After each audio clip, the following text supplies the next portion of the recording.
GIC की कक्षा 10 के प्यारे बच्चों, आपका गणित विषय की कक्षा में स्वागत है।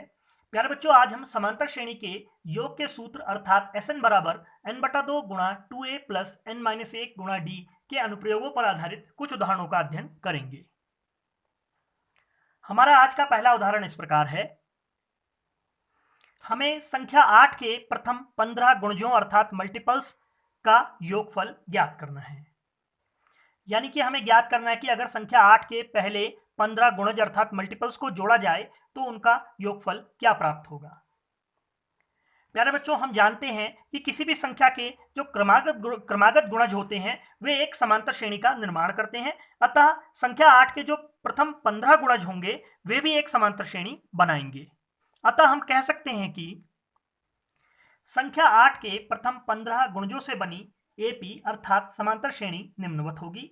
जो पहला गुणज होगा वह हो गया 8, ठीक है, यही इस श्रेणी का पहला पद भी होगा।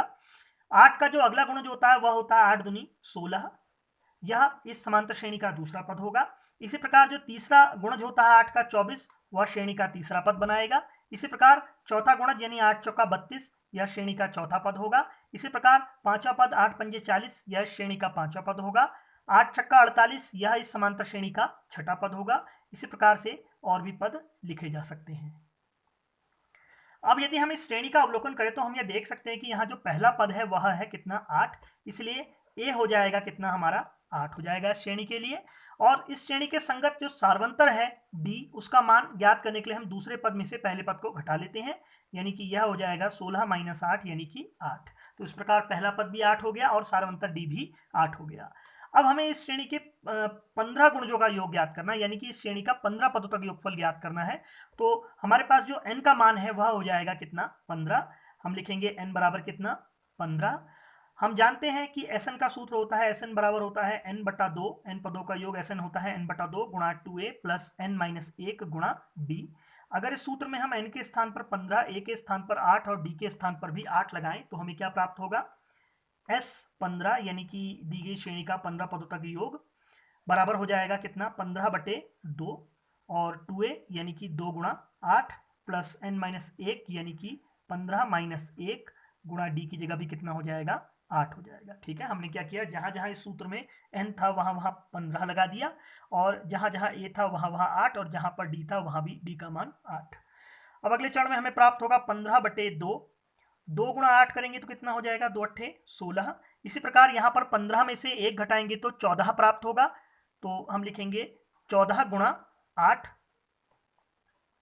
अब अगले चरण में पहुंच जाते हैं हम, 15/2 वैसा ही रहा, यहाँ हो गया 16 प्लस 8 से अगर गुणा करेंगे इसमें तो 8 चौका 32 का 2, हासिल आया 3, 8 कम 8 और 8 3 कितना 11, तो यहाँ हो गया 112 और 15/2 वैसा ही चल रहा है। 16 और 112 को अगर जोड़ेंगे तो ये कितना हो जाएगा, ये हो जाएगा 128। ठीक है, 2 से भाग जा सकता है 128 में, 2 छक्का 12 और 2 चौका 8। ठीक है, तो 15 और 64 की हम गुणा कर लेते हैं।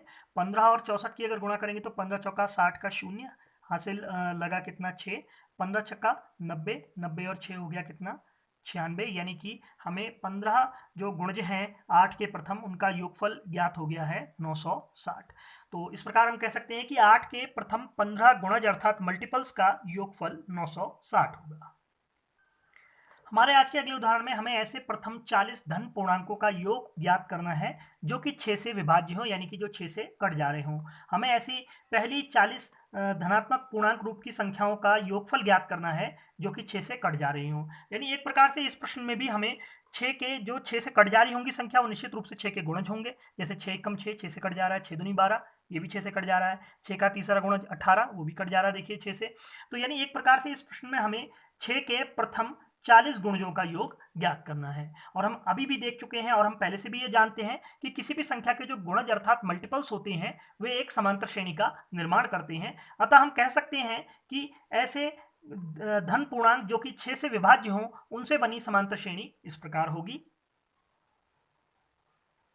पहला पद जो होगा इसका वह हो जाएगा 6। इसी प्रकार इस समांतर श्रेणी का जो दूसरा पद होगा वह कितना हो जाएगा 6 दूनी 12। ठीक है, ये भी ऐसा धन पूर्णांक है जो 6 से कट जा रहा है। इसके बाद जो अगला धन पूर्णांक है 6 से विभाजित हो सकने वाला वह हो गया 6 तिया 18, यानी कि 6 का तीसरा गुणज। इसी प्रकार 6 का अगला गुणज होता है 24, और अगर हम देखेंगे तो ये भी ऐसा धन पूर्णांक है जो 6 से विभाजित हो जा रहा है। इसी प्रकार से हम इस क्रम में और भी संख्याएं लिख सकते हैं। अगर हम इन संख्याओं का अवलोकन करें, इन संख्याओं से बनी समांतर श्रेणी अर्थात अर्थमेटिक प्रोग्रेशन का अवलोकन करें, तो हमें देख सकते हैं कि यहाँ पहला पद जो ए है वह कितना है, 6 है। इसके बाद हम ज्ञात कर सकते हैं डी, इसका डी कितना हो जाएगा, 12, यानी कि दूसरा पद में से पहला पद 6 घटाएंगे तो ये भी कितना हो जाएगा, 6 ही हो जाएगा। अब हमें कितने धन पूर्णांकों का योग ज्ञात करना है, हमें प्रथम 40 धन पूर्णांकों का योग ज्ञात करना है, यानी कि हमें इस समांतर श्रेणी के 40 पदों तक का योग ज्ञात करना है, यानी कि एसएन का सूत्र प्रयोग करना है हमें, और उसमें एन की जगह कितना लगा देना है, 40 लगा देना है। अब एन बराबर हो गया हमारे प्रश्न में हमारे लिए हल करने के लिए 40, और हम जानते हैं कि एसएन का सूत्र होता है n/2 गुणा 2a प्लस n-1 गुणा डी। इस सूत्र में अगर हम n के स्थान पर लगा देंगे 40, a का मान लगाएं, d का मान लगाएं, तो हमें क्या प्राप्त होगा, S40, यानी कि श्रेणी का 40 पदों तक का योग, और n/2 यानी कि 40/2, और यहाँ हो जाएगा 2a यानी कि 2 गुणा 6 प्लस n-1 यानी कि 40 - 1 गुणा d की जगह पुनः 6 आ गया। अब अगले चरण में इसे हल कर लेते हैं। 40/2 ये हो गया 20, 2 गुणा 6 यहाँ पे कितना आ गया, 12 आ गया, और यहाँ पर आ जाएगा 40 में से 1 गया 39 गुणा कितना, 6 आ गया। अब अगले चरण में चलते हैं। 20 वैसा ही रहा, अभी 12 को भी अभी वैसा ही छोड़ते हैं। यहाँ हल कर लेते हैं। 6 नम 54 का 4 हासिल आया 5, 6 तियाँ 18, 18 और 5 कितना हो गया, ये 23 हो गया। ठीक है, तो यहाँ पे आ गया 20 वैसा ही रहा। अभी 12 और 234 अगर जोड़ेंगे तो हमें मिलेगा 200 कितना, 46। ठीक है, अब 20 की गुणा कर लेते हैं, शून्य को अभी वैसा ही उतार लिया, 2 से गुणा कर लेते हैं, तो 46 दूनी होता है कितना, 92, और 2 दूनी 4। तो इस प्रकार जो 40 पदों का योगफल आ गया इस श्रेणी का, वह आ गया 4920। इस प्रकार हम कह सकते हैं कि ऐसे प्रथम 40 धन पूर्णांक जो कि 6 से विभाजित हों, उनका योग होता है 4920। आइए अब अपने अगले उदाहरण की ओर चलते हैं। हमें 0 और 50 के बीच की विषम संख्याओं का योग ज्ञात करना है। प्यारे बच्चों, हम जानते हैं कि जो क्रमागत विषम संख्याएं होती हैं, जैसे कि 1, 3, 5, 7, 9, 11, 13, 15, 17 आदि, ये सभी समांतर श्रेणी का निर्माण करते हैं। इस प्रकार हम कह सकते हैं कि जो 0 और 50 के बीच की विषम संख्याएं होंगी, वे भी एक समांतर श्रेणी बना रही होंगी। तो सर्वप्रथम हम 0 और 50 के बीच की विषम संख्याओं द्वारा जो श्रेणी बन रही होगी, उसे, जो समांतर श्रेणी बन रही होगी, उसे लिख लेते हैं।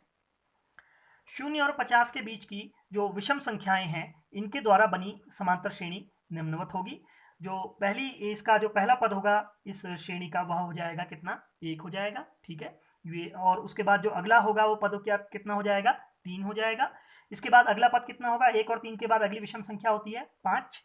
इसी प्रकार अगली विषम संख्या होती है 7। ठीक है, इसके बाद जो अगली क्रमागत विषम संख्या है वह होगी 9। इसके बाद अगली संख्या होगी 11, और इसी प्रकार से हम और भी संख्याएं लिख सकते हैं।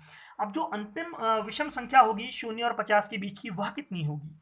जो अंतिम विषम संख्या होगी इस श्रेणी में, वह होगी 49। ठीक है, यानी कि एक तरह से हम कह सकते हैं कि जो इस श्रेणी का अंतिम पद है वह कितना होगा, 49 होगा।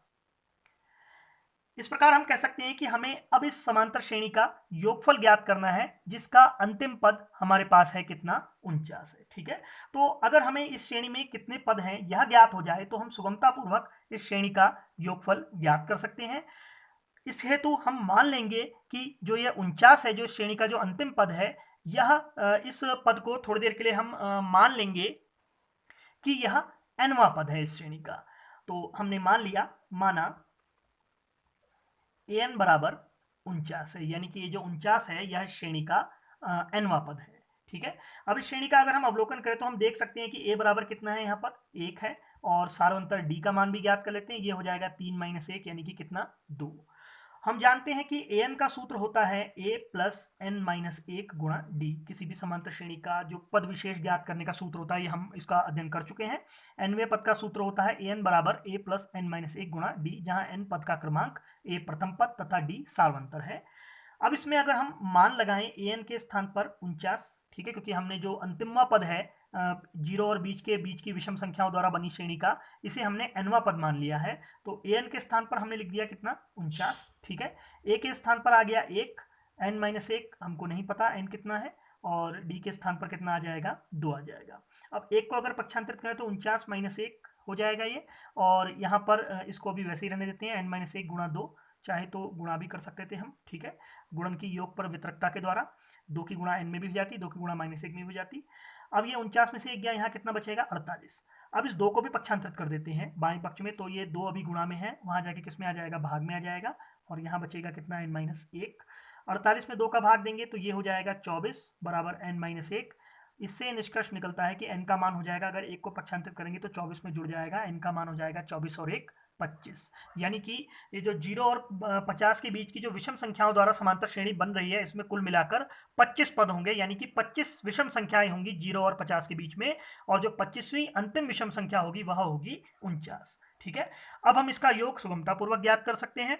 इसके योग के लिए चाहे तो हम n/2 गुणा a प्लस एल का यूज करें, या फिर हम SN के सूत्र का ही प्रयोग करें, तो हम यहाँ SN के सूत्र का ही प्रयोग करेंगे। SN बराबर होता है n/2 गुणा 2a प्लस n-1 गुणा d। ठीक है, यहाँ ध्यान देंगे कि आप n/2 गुणा a प्लस एल का भी प्रयोग कर सकते थे, क्योंकि अंतिम पद हमें ज्ञात हो गया और पद संख्या भी हमें मिल चुकी है।